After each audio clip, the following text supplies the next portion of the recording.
Tunggu dulu guys, sebelum kita masuk ke materi, tonton dulu yuk animasi ini biar kalian paham.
Oke guys, kalian udah ada gambarannya kan mengenai kategorisasi e-commerce ini.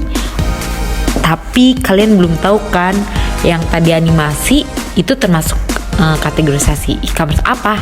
Kami di sini akan membahas tuntas habis sampai selesai. Jadi guys, jangan kemana-mana karena kita akan membahas tuntas habis kategorisasi e-commerce dan kalian gak akan ketinggalan zaman mengenai kategorisasi e-commerce itu apa sih. Pokoknya guys, kalau kalian gak tahu kategorisasi e-commerce, kalian sudah ketinggalan zaman. Pokoknya jadi stay tune, jangan kemana-mana. Oke, gaskeun kita ke materi. Check it out. E-commerce adalah salah satu bentuk kemajuan teknologi yang bisa kita rasakan di zaman sekarang.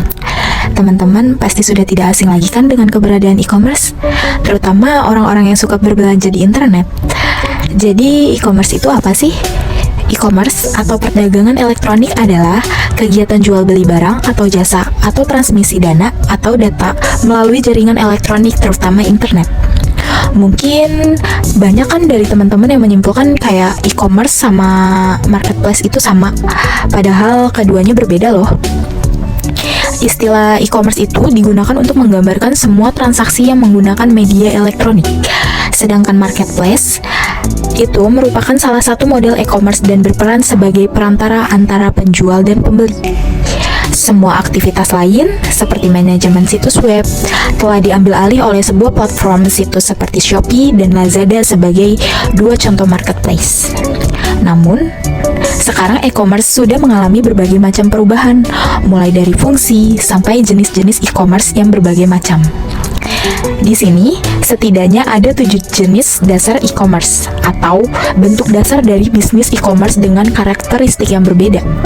Yang pertama, ada B2B atau business to business. Yang kedua ada B2C atau business to consumer.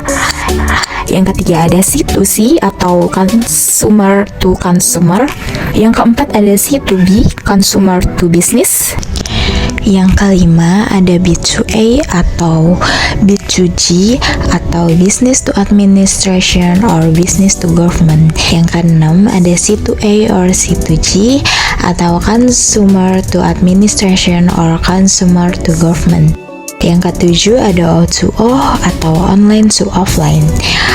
Di sini kita akan bahas satu persatu mengenai 7 jenis dasar e-commerce yang telah disebutkan tadi. Yang pertama, business to business or B2B itu adalah jenis e-commerce di mana jika produk atau jasa dijual dari satu perusahaan ke perusahaan lain. Contohnya, anak perusahaan dari kawan lama grup yang bernama Klik MRO. Yang kedua itu ada business to consumer atau B2C. Dalam jenis E-commerce ini, jika produk atau jasa dijual dari perusahaan ke pembeli atau konsumen bisnis to customer, layaknya toko retail yang memiliki produk eceran untuk dijual dan gudang untuk stok barang. Nah, yang membedakannya dengan toko retail, biasa ada proses transaksi ini dilakukan dengan cara online. Beberapa perusahaan Indonesia yang menerapkan e-commerce tipe ini adalah contohnya Berrybenka. Yang ketiga ada consumer to consumer or C2C. Apakah teman-teman pernah menjual barang bekas kepada orang lain yang membutuhkan melalui internet? Kayak contohnya bisa kita bilang itu pre-love lah ya. Kegiatan tersebut ini termasuk dalam jenis e-commerce. Dengan kata lain, C2C adalah transaksi online antara dua orang. Contohnya Tokopedia, Bukalapak, Shopee, dan yang lainnya yang biasa kita gunakan dalam kehidupan sehari-hari untuk berbelanja yang kita butuhkan.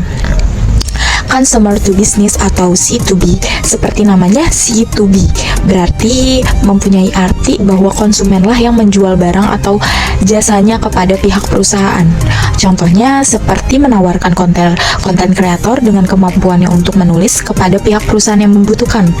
Contohnya itu Upwork ini bisa menjadi wadah untuk para freelance dari berbagai bidang untuk menawarkan kemampuannya masing-masing. Lalu selanjutnya business to administration or B2A. Nah, model e-commerce ini mirip dengan B2B, tetapi pelakunya adalah perusahaan dan instansi pemerintah. Contohnya itu layanan pembuatan website untuk sistem manajemen online seperti www.alliance.com, bpjsonline.com. Di sini, perusahaan dapat melakukan proses transaksi atas jasa yang mereka dapatkan langsung kepada pihak pemerintah. Lalu, consumer to administration or C2A. Jenis situs ini meliputi semua transaksi elektronik yang dilakukan antara individu dan administrasi publik. Contohnya itu, area yang menggunakan jenis situs ini ialah pendidikan, penyebaran informasi proses berjarak jauh, dan lain-lain. Kemudian ada juga jam sostek, penyebaran informasi pembayaran, dan lainnya, serta ada DJB pajak, pajak pengajuan, pembayaran pajak, dan yang lainnya. Dan yang terakhir ada kesehatan, menginfokan terkait pertemuan informasi mengenai penyakit serta pembayaran layanan. Nah, itulah penjelasan mengenai kategorisasi e-commerce. Mulai dari sedikit pengertian dari e-commerce, penjelasan kategori e-commerce, kelebihan dan kekurangan e-commerce. Di era teknologi seperti sekarang ini, e-commerce adalah salah satu bentuk dari pertumbuhan teknologi yang sangat membantu banyak orang dalam beberapa kegiatan termasuk berbelanja. Nah, jadi buat kalian yang mau memulai mengembangkan bisnis nih, e-commerce itu bisa menjadi salah satu pilihan untuk mengembangkan bisnis kalian dengan mudah. Sekian penjelasan dari kelompok kami, kurang lebihnya mohon maaf. Semoga apa yang tadi disampaikan bisa bermanfaat untuk kita semua. A few moments later. Nah, kalian sekarang jadi tambah pintar guys. Sudah tahu nih mengenai kategorisasi e-commerce dan banyak banget macam-macamnya. Jadi guys, kalian gak pusing-pusing lagi nih termasuk kategorisasi apa sih? Karena kan kategorisasi e-commerce itu banyak banget guys, banyak sekali. Dan sekarang kalian bisa mengetahui kan setelah nonton video ini. Kalian gak bingung lagi dong ini termasuk kategorisasi e-commerce apa? Terima kasih guys sudah menonton video kami. Semoga ilmunya bermanfaat. Mohon maaf apabila ada kekurangan dalam menyampaikan materi. Terima kasih guys, jangan lupa like, comment, and subscribe. Thank you, bye.